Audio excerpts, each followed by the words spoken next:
আসসালামু আলাইকুম, শুভ বিকাল। কেমন আছেন আপনারা সবাই? আমি আলহামদুলিল্লাহ ভালো আছি। আজকে বানাচ্ছি আমি একটা ফ্রাইড রাইস। তো বেসিক্যালি ফ্রাইড রাইস আমি যেদিন বানাই সেদিন সব কিছু রেডি করি। আজকে বেঁচে যাওয়া জিনিস দিয়ে হচ্ছে ফ্রাইড রাইস বানাবো। তো এটা হচ্ছে কালকে আমি পোলাও রান্না করছিলাম, কিন্তু তার জন্য আমি চাল বেশি ভিজায় ফেলছিলাম মাংসের অনুপাতে। তো সেখান থেকে কিছু চাল রেখে আমি আলাদা করে ভাত রান্না করে রেখে দিয়েছিলাম। ঠিক আছে। আর এটা হচ্ছে স্প্রিং রোলস বানাইছিলাম, তার এই মিক্সারটা রয়ে গেছে সবজি টবজি। তো আজকে মানে আমার স্প্রিং রোলসের সেই প্যাটিস শেষ হয়ে গেছে। তো এই জন্য এখন কালকে বাচ্চাদের স্কুলে লাঞ্চ দেওয়া লাগবে। কালকে হচ্ছে শুক্রবার।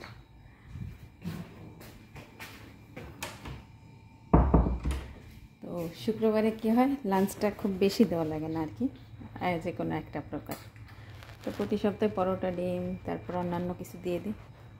এখন এই খাবারটা এটা থেকে গেলে আর খাওয়া হবে না, কারণ শুক্রবারে আমার আর রান্না করা লাগে না বেশিরভাগই।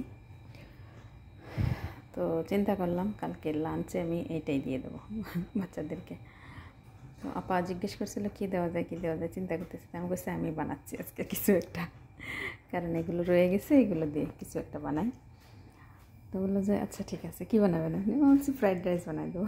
আপনি তো আমার মার মতো, মাও এরকম মানে আবিষ্কার করে।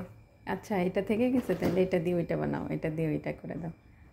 এইটাই তো, যারা যে মহিলারা রান্না করে তারা এরকমই করে। যাই হোক, আমি যেন কি খুঁজতেছিলাম, ডিম বের করব। তো ফ্রাইড রাইস একটু ডিম না দিলে ভালো লাগে না, বাচ্চারা খেয়ে নেবে স্বাস্থ্যসম্মত হবে। অবশ্যই এর মধ্যে চিকেনও আছে। তো এখন এই বাচ্চা কুচা খাবার দিয়ে ইয়ে বানাবো ফ্রাইড রাইস। তো এখানে আমি 3-4 কোয়া রসুন কেটে নিছি, রসুনটা দেওয়া লাগে। এটা হচ্ছে কালকে আমি গাজর আর আলু ফ্রাই করছিলাম সেই তেলটা। বিসমিল্লাহির রহমানির রহিম। বেশি দেবো না, লাগলে আবার পরে দেবো। তো এখন এটাকে আমি প্রথমে ডিমটা আগে করবো। বিসমিল্লাহ। আমি তো আবার এক হাত দিয়ে ডিম ভাঙতে পারি না, সমস্যা আমার এই জায়গা। অনেকে কি সুন্দর, বিসমিল্লাহ, ওয়াও। যাই হোক, বিসমিল্লাহর বরকত আছে, এক হাত দিয়ে পারলাম তো ডিম ভাঙতে। 2টা ডিম দেবো, বেশি দেবো না, কারণ সবজির মধ্যে চিকেন রয়েছে, সবজি রয়েছে, খুব অনেক বেশি হবে আর কি।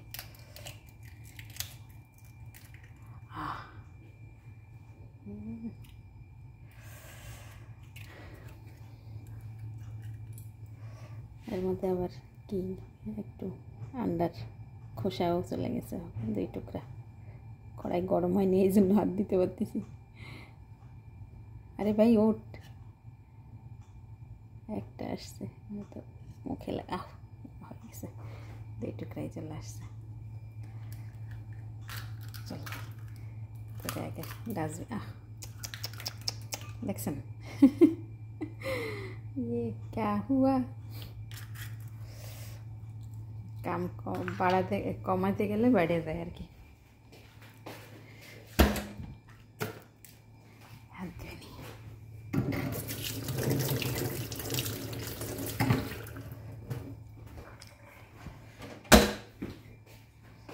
যাই হোক, ডিমটা আগে করে নেবো। আমার খুন্তা কই খুন্তা, আমার এই চামচটা সব থেকে প্রিয়। এই চামচটা দিয়ে আমার নাড়াচাড়া করতে ভালো লাগে।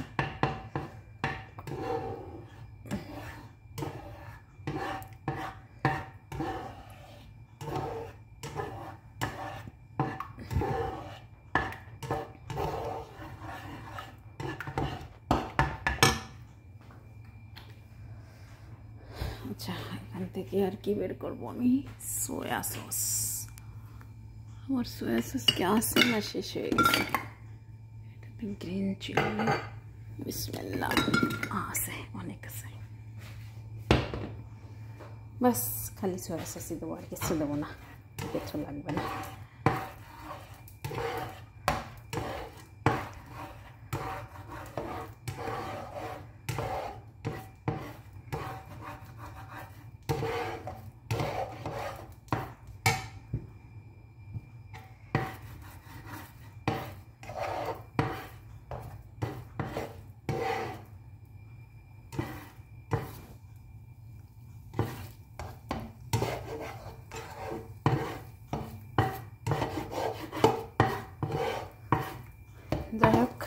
Under almost complete. আমি এখন আর একটু তেল দেবো, কারণ একই সাথে আমি রসুনটাও ভাজবো একটু। রসুনটা আগে দিলে রসুনের ঘ্রাণটা আন্ডার মধ্যেই খালি থাকতো, ভাতের সাথে ছড়াবে না আর কি।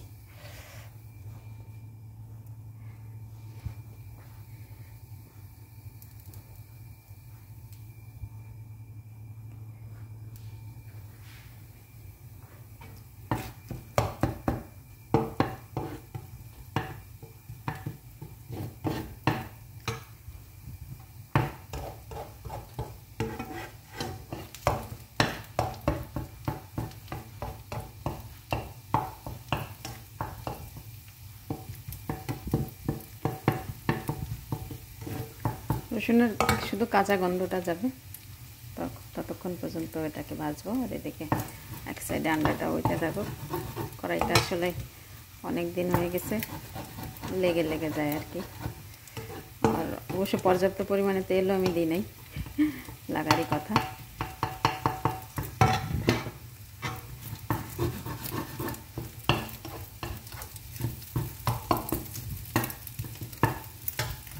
ঘ্রাণ সুন্দর হয়ে গেছে, সুন্দর একটা খুশবু রসুন।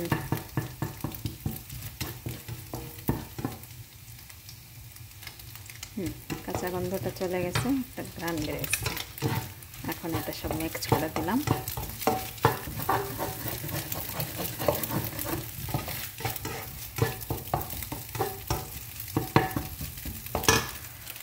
বিসমিল্লাহ। এখন ভাত। আচ্ছা, ফ্রাইড রাইসে কিন্তু বাসি ভাতে ফ্রাইড রাইস বেশি ভালো হয়। ঠিক আছে, ভুলে গেছে, আমার ভাতগুলো ছাড়াই দেওয়া উচিত ছিল। চামচ দিয়ে ছাড়াতে গেলে ভেঙে যাবে।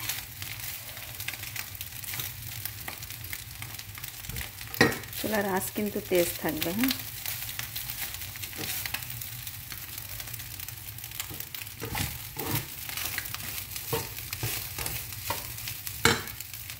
আবার সবজিও দিয়ে দেবো।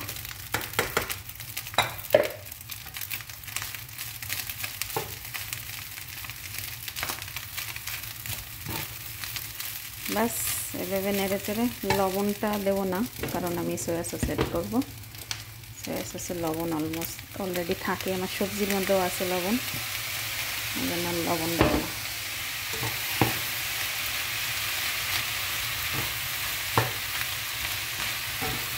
বাচ্চাদের জন্য তো, নাহলে একটু গোলমরিচের বা সাদা গোলমরিচের গুঁড়া দেওয়া যেতে পারে, কিন্তু পোলাপান মানুষ খাবে না পরে, ঝাল টাল খায় না।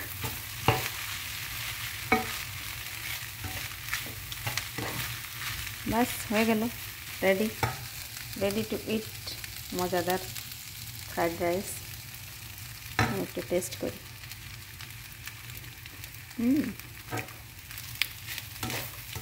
অনেক মজা।